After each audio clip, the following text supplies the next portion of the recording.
Well, we've had some very insightful, strong opinions from our last two guests on Sarah's Country's Opinion Maker this week, Jack Keys, the KPMG's Insight Analyst, and NZX's Head of Analytics, Julia Jones. If you're listening to this on demand, and I highly, highly recommend going back and listening to those particular episodes. So what should New Zealand's role be in a food system where nutrition is grown in controlled indoor environments with artificial intelligence and a focus on functional health foods rather than commodities? But there is an emerging middle class in Asia and Africa, and this is billions of people. That we can take our protein ingredients, our 21 billion litres of milk, our 1.4 million tonnes of fruit, and our 40 million ruminant animals that are sold in carcass cuts. Why don't we just stick to what we know? Well, Jack Keys, our opinion maker this week, suggests that New Zealand can not only become the Silicon Valley of food and fibre, but be better. With the rate of change in the world's food consumption, what is the right path moving forward? Is the dreams that we talk about continuously worth dreaming and moonshotting? Well, I'm really excited to have on the panel to close the opinions this week is Amos Palfreyman, Business Development Manager for Food HQ and involved with Sprout Accelerator, as well as joining me in studio is Leaft Food's General Manager Ross Milne, and has both gentlemen, what I really enjoy, have connections to food innovation hubs, and particularly in the Netherlands and what is going on there. So I'm really looking forward to talking to both gentlemen around that whole concept. Are we dreaming too big a dream here? Or is New Zealand's path just one of difference? And how do we accept that? And do we need to collaborate? Or is it okay that we're all individually on different paths? Now, I'll just set the scene here with both Amos and Ross to sort of explain a little bit about their current role in our food system here in New Zealand, just so that you understand the position they're coming from. Amos coming into us from the mighty Manawatu today and working there out of Food HQ, but of course involved with Sprout Accelerator. Could you tell us a bit about your day-to-day role?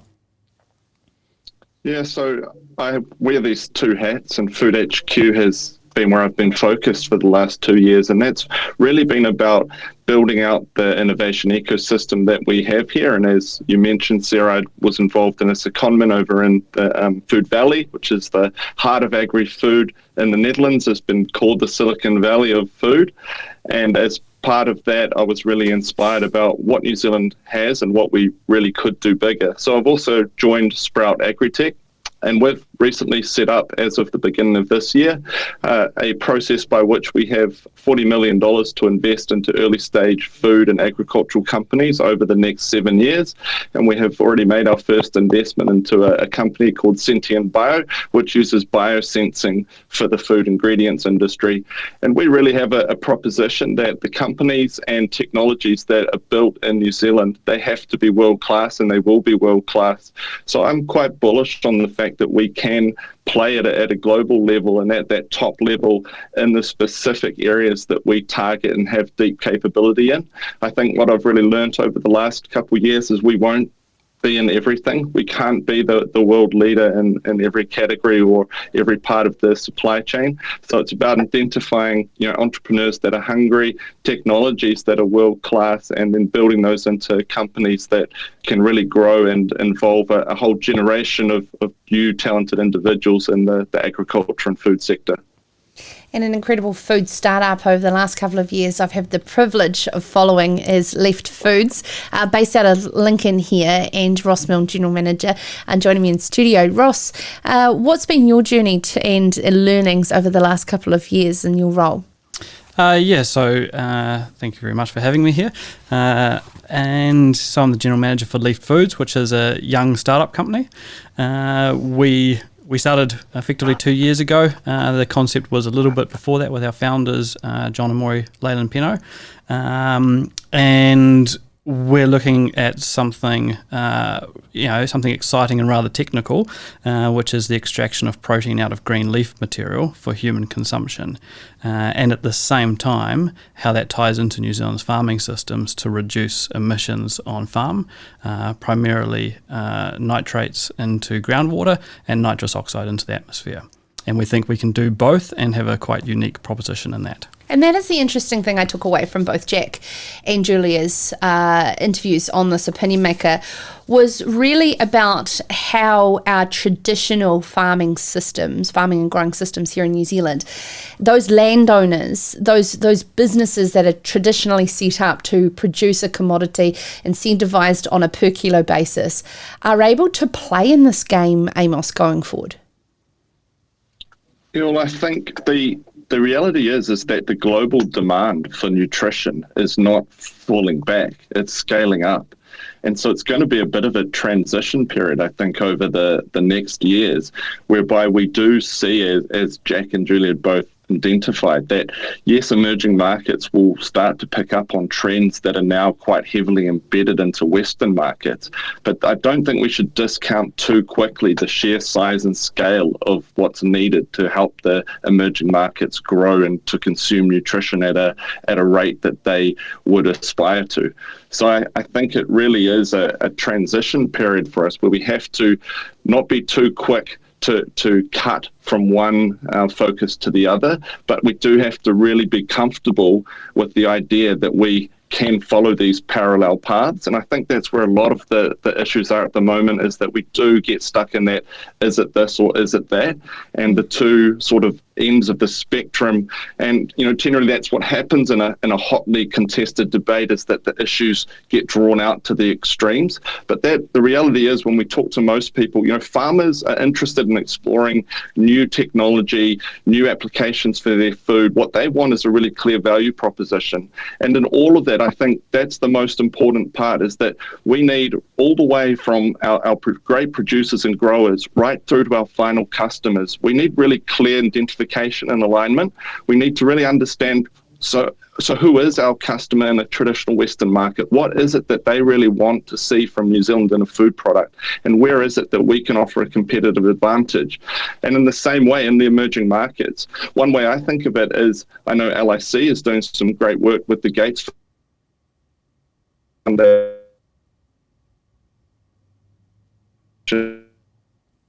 this part of Africa as a key market. But what we could actually do is help to build genetics and supply information technology to help them build up a dairy industry target that can be self-sufficient and feed the local population.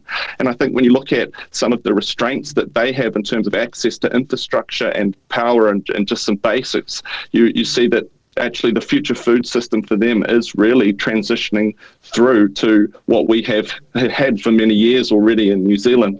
So I think there's a good opportunity to say, well, why don't we use some of our know-how and expertise that we've developed in traditional agriculture over the past years to actually sell out as a service or a market into some of these emerging markets. And create business models whereby our landowners can potentially be shareholders and investors in what they have been actively a strong part of as our government-funded R&D. Ross, the concept of utilising what is waste protein in our animal feed production systems, an excess of protein, and finding a new ingredient to be able to sell for the farmer is absolutely fantastic. But the cost to get to that type of technology for a farmer alone is incredible. That needs the considerable investment of the likes of John and Maury to take it to that part. But also what I would like to ask is, what is really missing, and what have you found in the last couple of years since you've come home from Europe, and the support to get these concepts off the ground? Yeah, that's a really good question. I think there's a couple of things that we have in New Zealand that are clear advantages, and there is some areas which we're weaker in. So firstly, and following on from what Amos said, we're really strong on farm. And we've got to recognise that. We've built up a wealth of knowledge there. And we've got farmers who are agile and want to diversify. And that's a great foundation. On top of that, we've got a strong skill set in manufacturing and processing, and food technologists. The dairy industry over the past couple of decades has helped grow that. And I think the area where we could do with some improvement is around new product development. So if we think about, what we're looking at as a company is at Leaft, Leaft, then it's about supplying directly to consumer, and that's our thinking at this stage. And for that, we need strong product development people. And New Zealand doesn't have a particularly strong track record in that, and that's only natural. We've been in the ingredients or dare I say commodity type market in the past, and we're progressing now towards more direct to consumer type products, which is exciting. But for us to be competitive with the likes of large companies based in the Netherlands or throughout Europe, for example, they have far larger teams on the NPD side. I think that's where we could grow in New Zealand. And maybe COVID may bring some of these wonderful expats home to our shores. Oh, it definitely is, and we should be proud of that and take advantage of it. Yeah. Amos, when Jack uses the word that we can not only be the Silicon Valley of food and fibre but better, do you agree with that sentiment? I guess it's kind of an abstract concept of what is the Silicon Valley of food and fibre. But I think I agree with the sentiment that New Zealand has an opportunity to position itself as one of the key hubs or one of these key areas geographically or around the world that people will think about in their mind when they think about the future of food and agriculture. I think it's something we need to keep pushing and being quite bold to put ourselves out there on the stage. And we have some really good relationships with Singapore, Israel, Netherlands, and parts of the US. And when I think about the future of food, these are some of the ecosystems that pop up into my mind. So I think, the Silicon Valley, it's a reminiscent of rapid innovation, huge companies, entrepreneurs that have dreams that haven't been tempered by any kind of tall poppy, and all of these kind of things I think we can bring into New Zealand as terms of an aspiration. I think in the last week we've now seen one company sell for $350 million US, essentially putting it at a north of $1 billion valuation. Rocket Lab being picked up by a SPAC and targeting a listing that will put them at over $4 billion. So I think we've proven that we have the capacity to build, large companies that are technology heavy in areas that maybe people traditionally would have said, New Zealand's got no right. So if we have a right anywhere, it's in food and agriculture. And so that's if you asked me, can we be better than the Silicon Valley? My answer is yes, but what will that look like? And it will be a number of these billion-dollar companies that we've grown and exited in New Zealand over the next decade. And I think a company like Leaft is that. What I really like about Leaft is that they're working with a natural farming system that we already have, and they're adding value in the technology.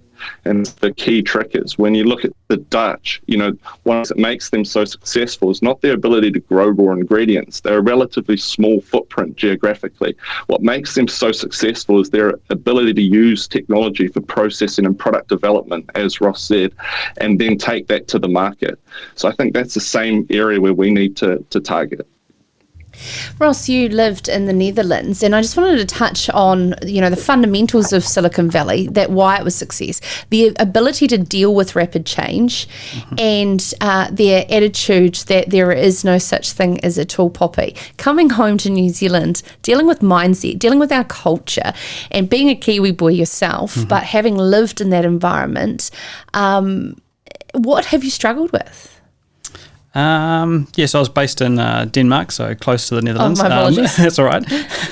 I don't think I've struggled with too much. I've been overwhelmingly surprised with the capabilities that we have in New Zealand. Look, I honestly thought coming back to New Zealand and setting out with the aspirations that we have at Leaft, that I would have to go back to Europe to find the skill sets that we needed to be successful within Leaft.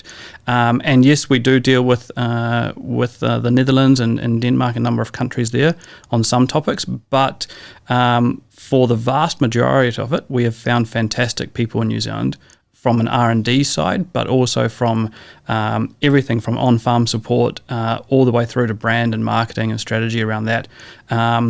So I'm probably a little bit oblivious to some of the tall poppy syndrome. That's just my personality.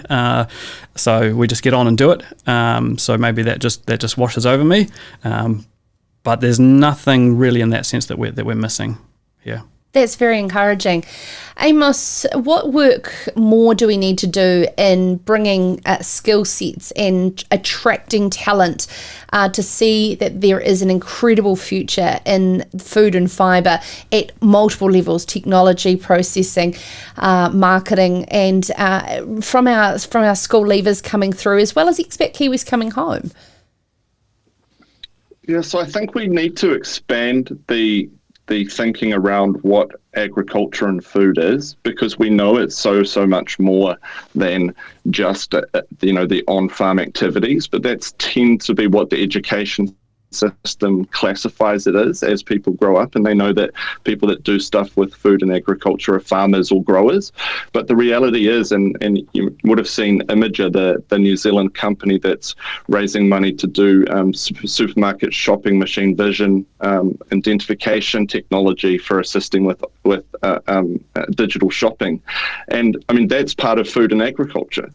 But the guys that have come from that, they wouldn't have been told that was part of the spectrum of what was across the sector. So I think it's about expanding what we think about as food and agriculture, and making sure that young people that are coming through the education system and growing up, that they can aspire to be using their specific interest to apply it to the sector. So if you're, let's say, wanting to be a great lawyer or a great financier, that we should be pushing it to say, look, New Zealand is the Silicon Valley of food and agriculture. Why don't you specialize and hone your skills towards the sector? And you can be the great investor, or you can be the great lawyer, but you're going to be working and building the sector that is food and agriculture. So I think it's expanding what that category looks like. And then secondly, I don't think the focus should be on New Zealand becoming the world's largest synthetic bioreactor for proteins. I don't know if we really have an advantage for that. But the important thing is that we have an open enough mind that if some of the most brilliant talent in the world is looking around for the future of food, that they know that New Zealand is open for business in the synthetic space, and that they know that if they come here and they want to do a startup to express protein via a microbial fermentation platform, or they want to extract a grass with a technological process to create that rubisco protein extract, that whatever it is, that we also do that here. And a part of the challenge for that is, making sure that the regulatory system and the industry body system is something that's welcoming and open to people with those kind of ideas. I know we've had one great startup, New Culture, that started in New Zealand and moved offshore. And my hope is that we won't have another New Culture being built that then feels to really grow and access and be supported as much as possible, they need to go to one of these other ecosystems that is more future looking in terms of the production of protein. So my point is that we should be doubling down on what we're already doing great in terms of some of the protein that we already supply, but we should be open-minded, and our regulators should be keen to find a pathway that's really accessible. We talked to Turtle Tree Labs over in Singapore, and they have the Ministry of Health and the Ministry of Equivalent Primary Sector on WhatsApp, where they can exchange messages quickly to discuss regulatory improvements. So that kind of flexibility and willingness to develop a regulatory body that's agile is, that's something that we also need to develop here in New Zealand. Right now, it is quite a challenge to working through MPI and MOE and some of our other ministries around the introduction of new germplasm or the investigation of new technologies for recombinantly produced protein. So it's not a knock to anyone. It's just saying this is an opportunity actually for us to demonstrate to the world that we can have one of the most agile, engaged government sectors in this space. Agile and engaged in government, all in the same sentence, Amos. The thing is... I'm an optimist. If Damien O'Connor's out there listening, Make it happen. I'm going to forward him this entire episode, I've been thinking, after listening. He's going to enjoy it, actually, especially because I'll tell him we gave him a shout out. But if our Ministry for Innovation, Business and Innovation actually spoke very closely with our Ministry for the Environment, we could actually have some extremely positive outcomes. Two that I think of straight away is an oat milk factory being built in Southland, and oat being used as a catch crop for nitrogen, so it fixes our environmental problem, yet capitalises on that at the same time, as well as the fact that we've got riparian planting and native trees being planted on our sheep and beef farms to sequester carbon, yet we're fighting over whether it sequesters or not, and we're missing the race to have carbon neutral accredited products. It's frustrating. Yep. Yeah, it's probably not the best for two government ministries to be competing against each other. So yeah, I completely agree. I want to talk to you on that though, Ross, is about the circular system, and that's very much a part of what we're in. I mean, Jack Keys talked about the energy story that we're missing out on, and that we're in a race to have 100% renewable energy, be a world leader in that fact. And it's the same with our production systems on farm and the likes of that catch crop example. There is so many opportunities on farm we're just literally blinded to. Yeah, I agree. And I think the interesting opportunity here is that the consumer is more is asking for it, right? They're looking for sustainable solutions, and that's underneath that. If we start to unpack that, that's across a range of topics, right? Whether we're talking about carbon into soil, or emissions in terms of greenhouse gases, or the energy that we're using and the renewable, how renewable that is for production, but also transport. But the enabler here is really the consumer. When they're starting to do a deep dive on where their products are coming from, how they're produced, and prepared to pay a premium for something that matches their value set, then we have an opportunity. And that's an opportunity that we should embrace, really. Because we talk about a lot, right? We would love to do better by the environment in our primary sector. We spend a lot of time talking about this. The customers or the consumer, the people eating our products, are giving us that opportunity. So we should really look to that as part of the solution. And nothing happens without some finance in behind it. So if these things cost money, then there's an obvious solution in terms of where that money is coming from to help us get there. I really like that, because when I purchase, I'm investing in my value systems too. I choose to use Good For, a refillery that's e-commerce, foods, flour, my sugar, my couscous, it all's delivered to my door, and I have invested in that value, that it's waste free, and that I know where it's coming from. So, that's very much a valid point. I just want to wrap up Amos and Ross as along the lines of Julia when she penned a letter from 2030 to 2019.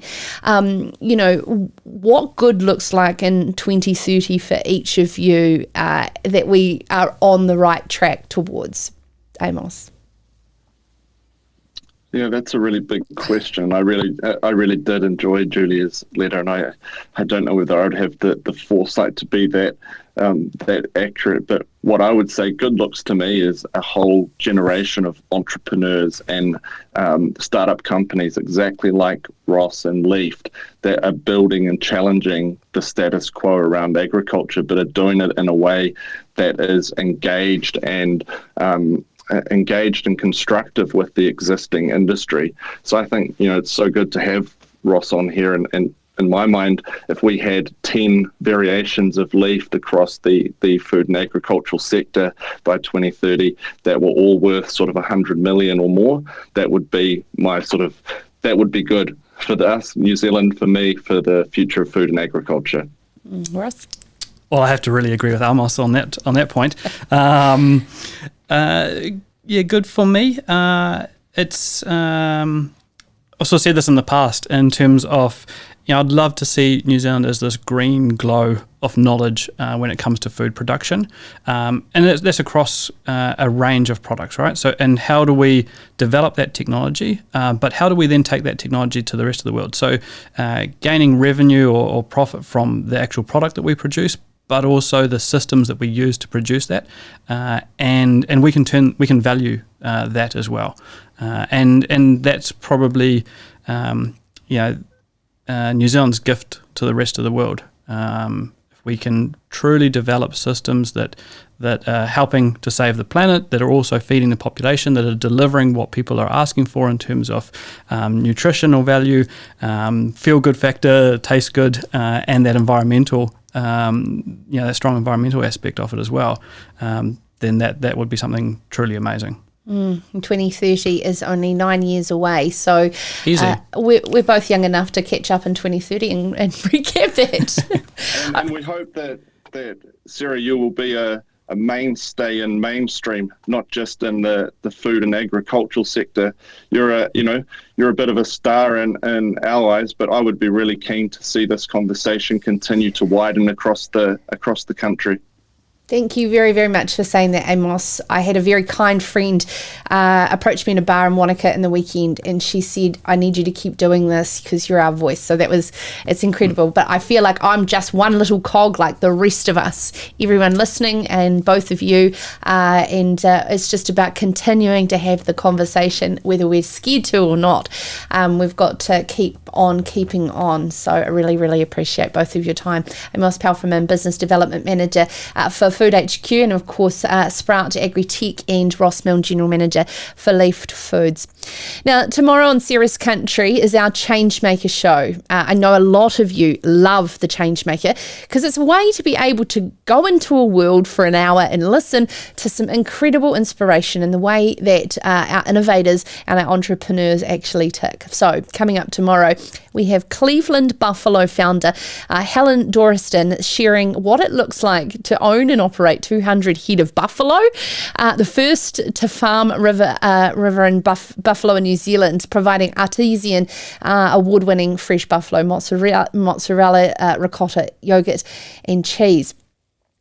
We will also delve into the world's first solution for verifying regenerative meat, dairy and wool. What can we learn from the US-based Land to Market program from the Savory Institute? Joining us from America, Chris Kirsten, to give a valuable perspective on how to absolutely capitalise on the trend of regenerative. Then there's a new discovery that may give honeybees a fighting chance against varroa mite. Emeritus Professor Alison Mercer will explain more. We're excited to have Alison on the program. But finally, meeting environmental challenges and supporting each other through change really comes from the grassroots. And I'm excited to be joined from their forum in Wellington, Dairy Environment Leaders Chair Melissa Slattery for more on what has come out of their AGM agenda. All that on Sarah's Country's Changemaker, live from 7 o'clock on Wednesday. If you would like to get in touch with the show and suggest any themes or, of course, guests that we should cover, please email me, sarah@sarahscountry.com. In the meantime, take care of yourself and your loved ones. Ka kite anō. Oh, nice boots. Yeah, thanks. They're new.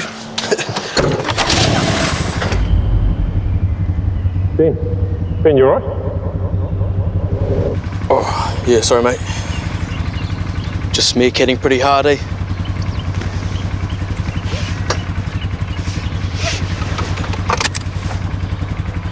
Yeah, I just said to myself, Ben, work hard. You deserve new boots.